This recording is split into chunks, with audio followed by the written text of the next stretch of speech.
Air signs, tignan natin ano po ang mensahe para sa iyo ngayong araw. Keep in mind po na ito ay general reading lamang, so hindi po lahat ay makaka-relate, so be open-minded.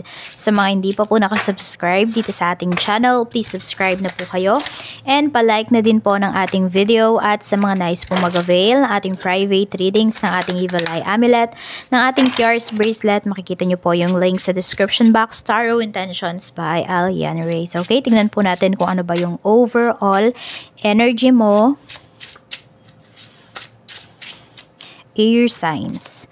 We have 9 of Cups. So, ayan o, marami naman po sa inyo. Masaya kayo. Happy kayo. Kontento kayo sa kung ano yung mayroon kayo sa buhay-buhay ngayong araw na ito. Sa parang ano kayo parang one step at time lang. Hindi nyo masyadong pinoproblema yung ibang bagay. Parang kung ano yung nasa harapan ninyo ngayon, yan yung iingatan ninyo.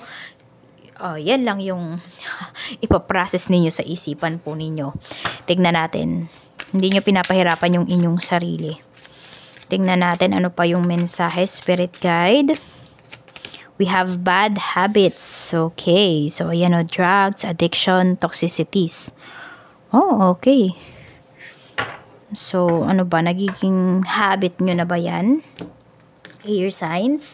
Yung hindi kayo masyadong nakikialam sa mga ibang nangyayari sa paligid po ninyo.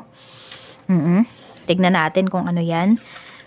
Check natin. Okay, bad habits kasi yung lumalabas dito. So, yung iba po sa inyo, pwedeng madalas ba nakaupo lang talaga kayo? So, ayun, baka kailangan nyo na mag-exercise, yung iba po sa inyo. Pwede rin naman na ito ay about sa health po ninyo, yung bad habits na pinapakita dito.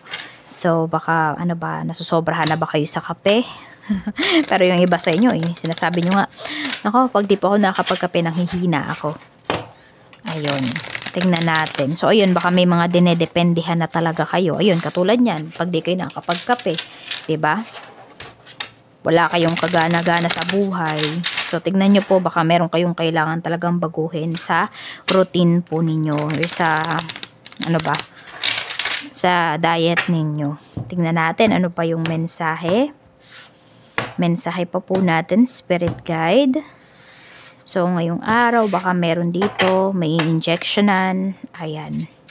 Baka meron dito magpapatest ng dugo. Check natin ano pa yung mensahe. Pagdating naman po sa araw na ito, ano pa yung pwedeng mangyari. So, we have the High Priestess. Okay, so yung iba ba sa inyo, nasa malayong lugar ba kayo? Tapos, yung pinapadala nyo ba, air signs, nagagamit ba talaga yun ng family mo sa mga needs nila or sa mga wants? O yan, yung iba nga sa inyo, mukhang nasa malayo kayo. Ayan o.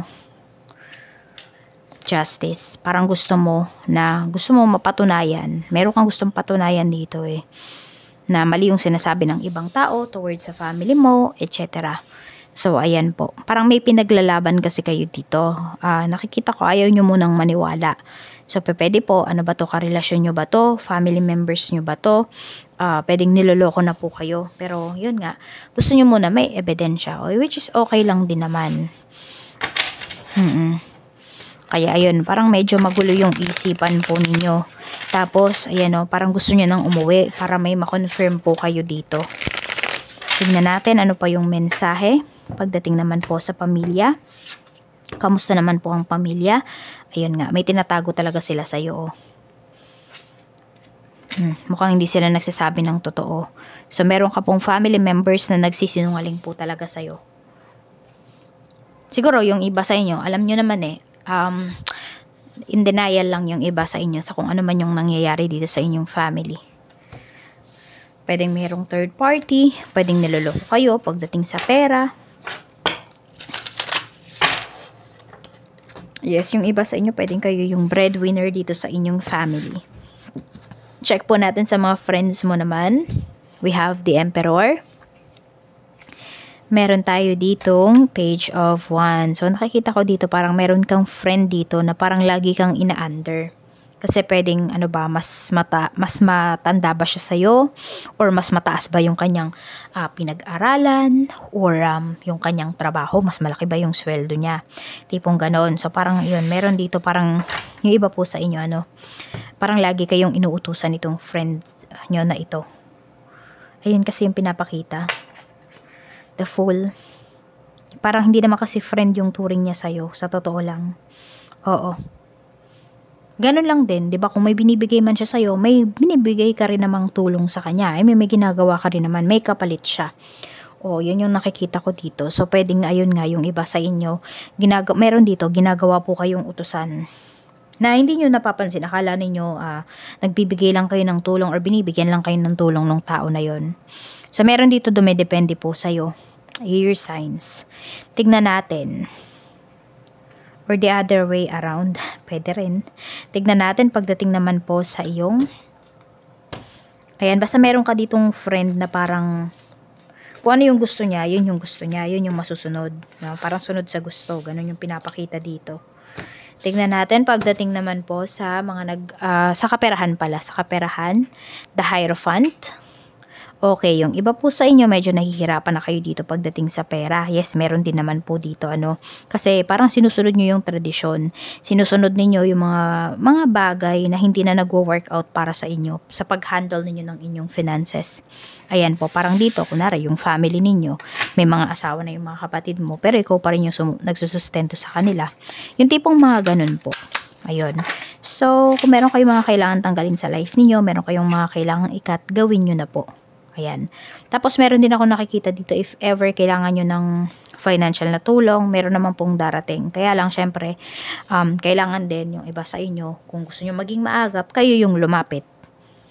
Tingnan natin. Minsan kasi 'di ba yung mga tulong available naman talaga diyan. Kaya lang kasi hindi yung lalapit sa atin, kailangan tayo yung gumawa ng effort. May ganun po talaga. At ganun talaga ngayon ang mundo. Tingnan natin ano pa yung mensahe pagdating naman po sa, ayan, sa mga nag-apply ng work. Tignan natin kung may marireceive pa ba kayo na good news, na tawag doon sa, na email doon sa trabaho na in-applyan po ninyo. Yung iba sa inyo, yung pinakagusto nyo talaga, pwedeng hindi po. Pero doon sa ibang nyo pang in-applyan, pwede pa po kayo na may ma-receive doon. So, ayun, nasa sa inyo na lang yan kung tatanggapin nyo ba yung ino-offer sa inyo kahit hindi nyo masyadong gusto yon, or ihintayin nyo talaga yung trabaho na gustong-gusto nyo talaga. Nasa sa inyo na po yun. Sa current job naman, we have 4 of Pentacles. And we have 5 of Swords. Okay, so ayun lang naman. Merong mga tao dito na gusto kang mapaalis dyan sa trabaho, pero huwag kang mag-alala. Secure naman po yung place mo. Air signs. Tignan natin pagdating naman po sa mga gustong mag-open ng business, gustong mag-start mag-business. Tignan natin, kamusta ba? Okay ba? 7 of Cups. Yung iba po sa inyo, marami pa kayong kailangang ayusin. Gusto nyo nang mag-start, pero some of you, hindi pa talaga kayo prepared. Ayan po. So, wag muna. Tignan natin sa mga may current business naman. Kamusta yung sales?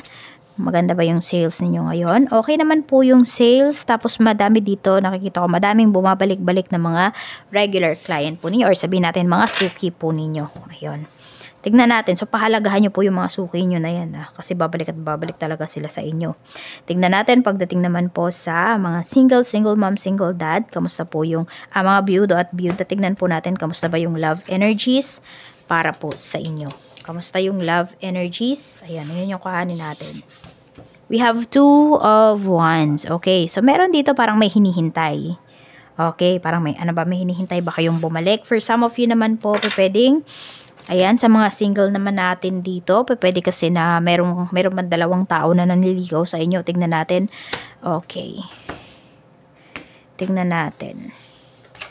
May sincere ba dyan sa 2 tao na yan? Kahit sa single mom, single dad, sa single, sa mga byudo at byuda. Tignan natin. Wala. Wala po. Mag-focus muna kayo sa inyong sarili. Ayan yung sinasabi sa inyo ni Universe.